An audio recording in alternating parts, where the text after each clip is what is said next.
It is 1998. A fund called Long-Term Capital Management is packed with Nobel Prize-winning logic and elite connections.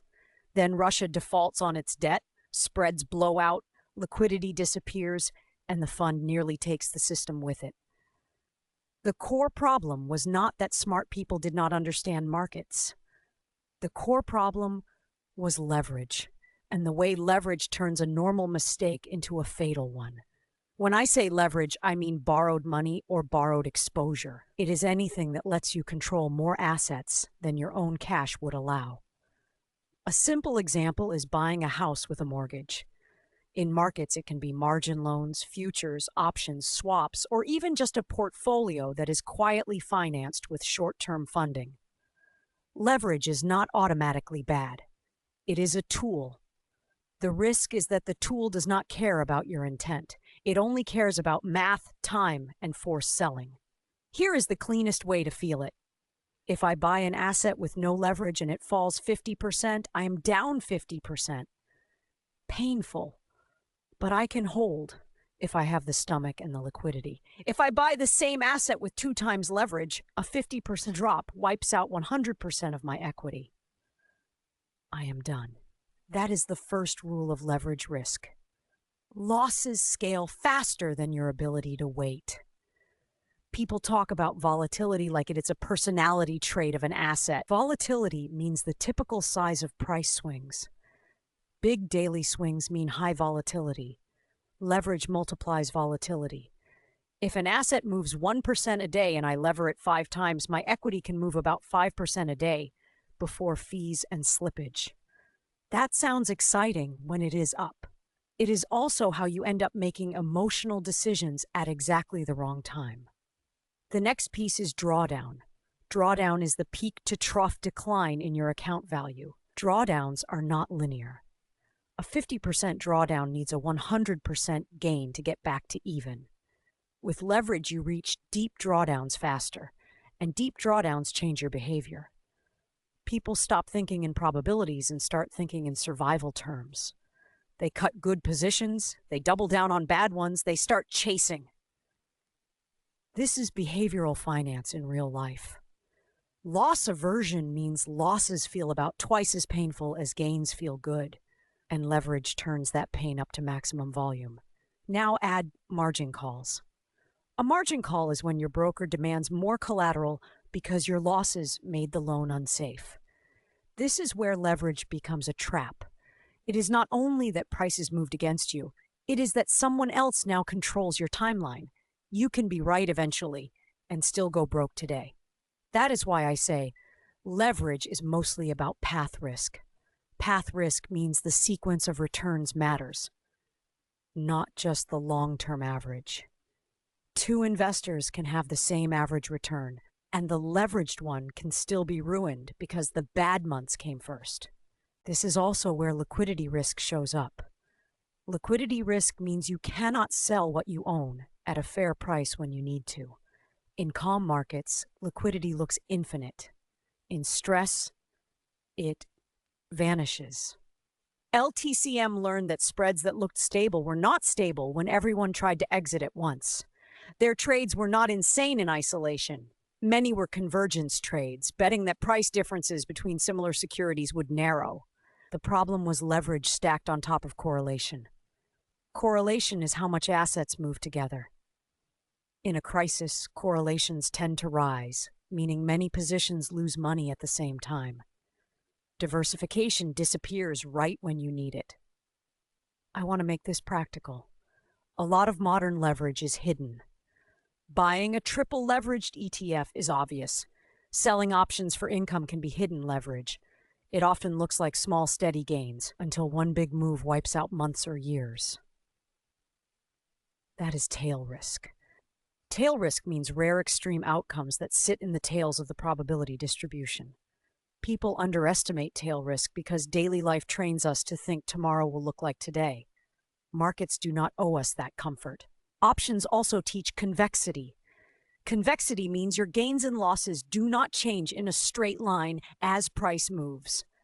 Long options can have positive convexity, limited downside with large upside. Short options often have negative convexity, small upside with potentially large downside. Leverage and negative convexity together are a dangerous mix. It is like picking up pennies in front of a steamroller. You get rewarded often, then punished severely. A famous non-hedge fund example is the 1929 era and the use of margin by retail investors. People bought stocks with borrowed money because the trend felt permanent. When the market turned, forced selling accelerated the decline. Leverage did not just amplify losses, it fed the crash through reflexivity. Reflexivity means prices change behavior, and behavior changes prices. Falling prices trigger margin calls trigger selling pushes prices down further. That feedback loop is leverage in action. Rogue trader stories are another window into leverage risk and control failure. Nick Leeson at Barings is a classic case. The trades involve derivatives, which are instruments whose value depends on something else like an index. Derivatives can create huge exposure with little upfront cash. The failure was not only market moves, it was weak controls, poor oversight, and incentives that rewarded apparent profits without verifying risk. Leverage loves weak governance. It hides behind complexity and it grows in the dark. So how do I think about leverage as a normal adult trying to invest and not blow up? I start with the idea of risk of ruin. Risk of ruin means the chance you hit a loss so large you cannot recover, either financially or psychologically. A small edge does not matter if leverage makes ruin likely. This is why many great investors talk more about staying in the game than hitting home runs. Warren Buffett has been clear that leverage can kill you, even if you are smart. Charlie Munger has talked about avoiding situations where you can be wiped out. They are not anti-leverage in principle. They are anti-fragility. Fragility means you break under stress. Leverage increases fragility because it narrows your margin for error. Margin for error is the buffer between you and forced action. Cash is a margin for error. Low fixed expenses are a margin for error. Long-term funding is a margin for error. A portfolio that can tolerate being wrong for a while is a margin for error. I also think about expected value. Expected value means the average outcome if you could repeat the same bet many times. Leverage can increase expected value if you truly have an edge and you can survive volatility. But most people do not have a stable edge, and even professionals face regime shifts.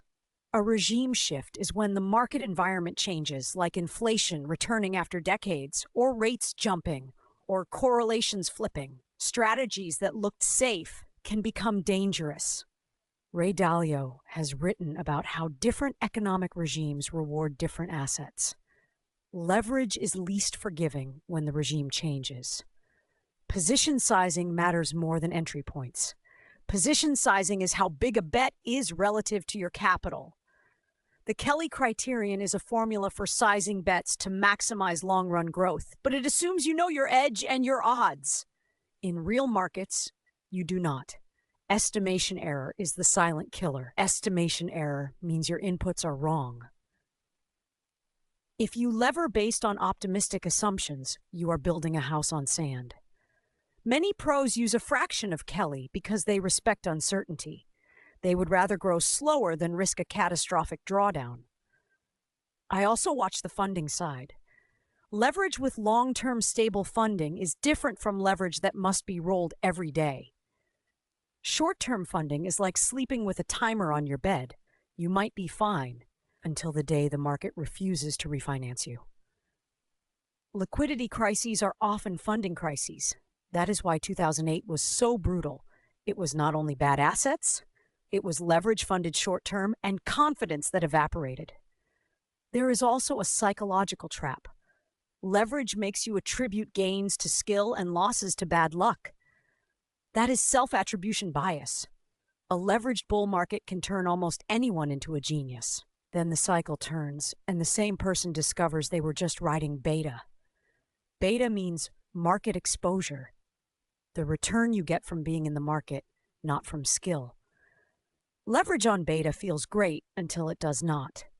If I choose to use leverage at all, I want it to be modest, transparent, and paired with humility. I want to know what happens if my portfolio drops 10% in a week, 30% in a month, 50% in a year. I want to know what happens if spreads widen and I cannot exit where I expect. I want to know if my broker can change margin requirements overnight, because they can. I want to know if I am relying on a single correlation staying stable, because crises break correlations. And I want to remember that the market does not punish leverage every day. That is why it is seductive. It often rewards you, right up until it destroys you. Paul Tudor Jones has talked about defense and not losing big. Stanley Druckenmiller has spoken about pressing when conditions are right. But the hidden part is that pressing requires the ability to survive when conditions are wrong. The public sees the big wins. Risk managers see the quiet discipline that prevents the big loss. Leverage is not a moral failing. It is a trade-off. It can increase returns, and it can increase the probability of permanent loss. Permanent loss is not a temporary drawdown. It is when you cannot or will not recover because the capital is gone or the behavior is broken. Most investing journeys end not from lack of intelligence, but from taking too much risk at the wrong time with too little buffer. When I feel tempted by leverage, I come back to one principle that has kept more people alive in markets than any clever model. Never build a plan that requires the market to cooperate on your schedule.